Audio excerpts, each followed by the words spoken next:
नमस्कार साथियों, unique politics पे आप सभी का स्वागत है। मैं उमेश झिलमिलिया। जैसा कि आप सभी जानते हैं कि बीएसपी ने हरियाणा के अंदर इंडियन नेशनल लोकदल के साथ गठबंधन किया है। अब उन्होंने अपना मैनिफेस्टो जारी कर दिया है और ये मैनिफेस्टो जो जारी किया है, इससे ऐसा माना जा रहा है कि सरकार अभय चौटाला की या गठबंधन की ही सरकार बनने वाली है वहाँ पर। अब समझिए कि गठबंधन मैनिफेस्टो में उन्होंने क्या क्या कहा है। हर घर से एक की सरकारी नौकरी, बताइए, हर घर से एक की सरकारी नौकरी होगी, ये उन्होंने अपने मैनिफेस्टो में कहा है। तो अगर ऐसा होता है कि सरकार आ जाती है और हर घर से सरकारी नौकरी लग जाती है, तो फिर तो हरियाणा की बहुत ज़्यादा तरक्की होगी। और ये बड़ी बात है। हर व्यक्ति चाहेगा कि एक घर में से कम एक की तो नौकरी होनी चाहिए, हर परिवार ये चाहता है। तो बड़े ही सोच समझकर अपने मैनिफेस्टो में ऐसा कहा गया है कि हर घर से एक की कम एक की तो सरकारी नौकरी होगी। दूसरा, बुढ़ापा पेंशन, जहाँ 1000, 750 इतनी पेंशन अलग अलग स्टेटों में मिलती है, 7500 बुढ़ापा पेंशन दी जाएगी सरकार बनने पर। देखिए कितनी बड़ी बात, 7500 बुढ़ापा पेंशन दी जाएगी। जो लोग बेरोजगार होंगे, इनकी नौकरियां नहीं होगी, तो बेरोजगारी भत्ता 21,000 रुपये, जहां आज ठेका पड़ता है और 15,000, 16,000, 10,000 रुपये लोग काम कर रहे हैं, बेरोजगारों को 21,000 देने की बात कही है मैनिफेस्टो के अंदर। ये तो बहुत बड़ी बात है। अब ये लुभाने वाली है, ये सत्ता आने के बाद ऐसा होगा, ये तो देखने वाली बात होगी। लेकिन इस मैनिफेस्टो का गठबंधन को, इनेलो और बसपा को, दोनों को बहुत ज़्यादा फायदा मिलने वाला है। पुरानी पेंशन योजना, आप सभी जानते हैं कि पुरानी पेंशन योजना बंद कर दी थी 2004 के बाद से। तो पुरानी पेंशन योजना को फिर से लागू किया जाएगा। अगर हरियाणा में सरकार आती है तो वहाँ के जो सरकारी कर्मचारी होंगे उनकी पेंशन की बहाली होगी, यानी कि उन सभी को पेंशन मिलेगी फिर। तो इतनी बड़ी बड़ी बातें मैनिफेस्टो के अंदर गठबंधन ने कही है, तो इस गठबंधन को इसका फ़ायदा मिल सकता है।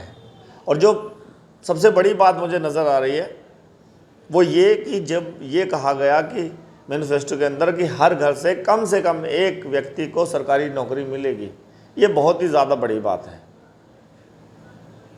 अगर ये मैनिफेस्टो में है तो ये बहुत अच्छी भी बात है, क्योंकि अगर सरकारी नौकरी एक परिवार में से किसी की भी होती है तो फिर जो महंगाई वगैरह होती है तो उससे भी ज़्यादा परेशानी होती नहीं है। क्योंकि एक परिवार में सरकारी नौकरी पे है और सरकारी नौकरी में आप सभी जानते हैं कि इतनी इनकम तो मिलती है कि पूरे परिवार का अच्छे से खर्चा चला सके।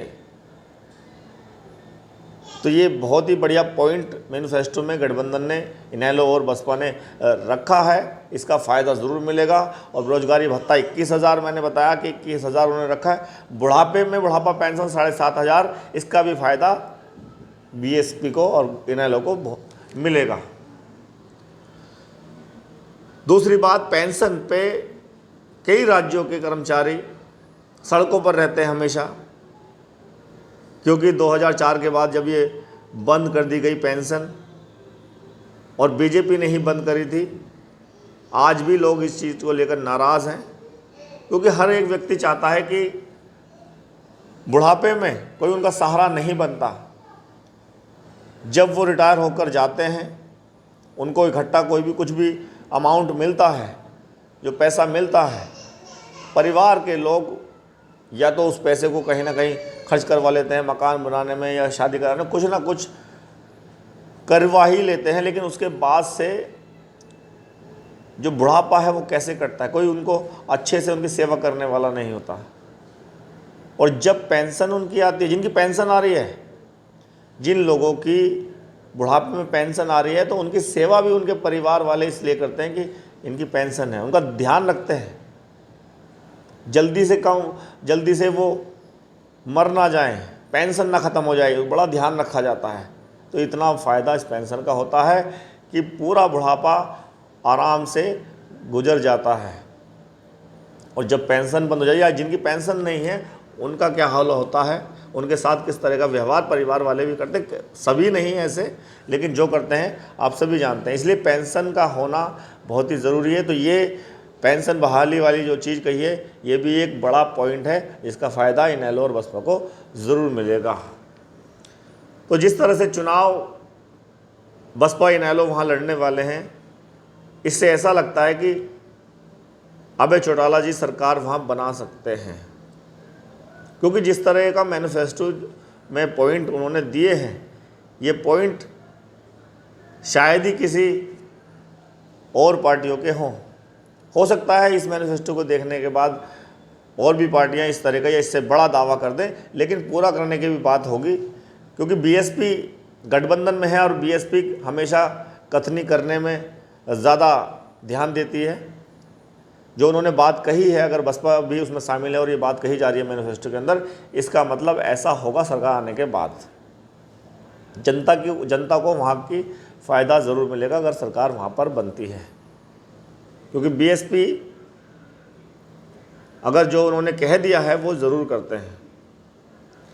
और बिजली के लिए भी उन्होंने ये कहा है कि बिजली का बिल 500 रुपये से ज़्यादा नहीं होगा, यानी कि बिजली के दाम भी अब कम कह लो या जितनी बिजली फूंक लो 500 तक का बिल आएगा, वो भी बड़ा फ़ायदा मिल सकता है। ये भी बड़ा पॉइंट है, क्योंकि एक आम आदमी के लिए आजकल बिजली का बिल देना ही बड़ा मुश्किल हो गया है। जितनी महंगाई हो गई है, उत्तर प्रदेश के अंदर सबसे ज़्यादा महंगा बिजली का बिल है। यहाँ उत्तर प्रदेश में परेशान लोग हैं। हरियाणा के अंदर अगर पॉइंट ऐसा दिया गया है कि 500 रुपये, सिर्फ 500 रुपये का बिल आएगा, तो ये भी एक बड़ा पॉइंट है। लेकिन मुझे लगता है सरकारी नौकरी वाला जो पॉइंट है उसके अंदर वो सबसे ज़्यादा महत्वपूर्ण है। इसका फ़ायदा बीएसपी इनेलो को ज़रूर मिलेगा और सरकार बना सकते हैं। चलिए, मैनिफेस्टो बीएसपी का जारी हो गया है और अच्छी तरह से चुनाव दोनों लड़ रहे हैं, इनेलो और बसपा। देखते हैं क्या होता है। बहुत बहुत धन्यवाद। नमस्कार।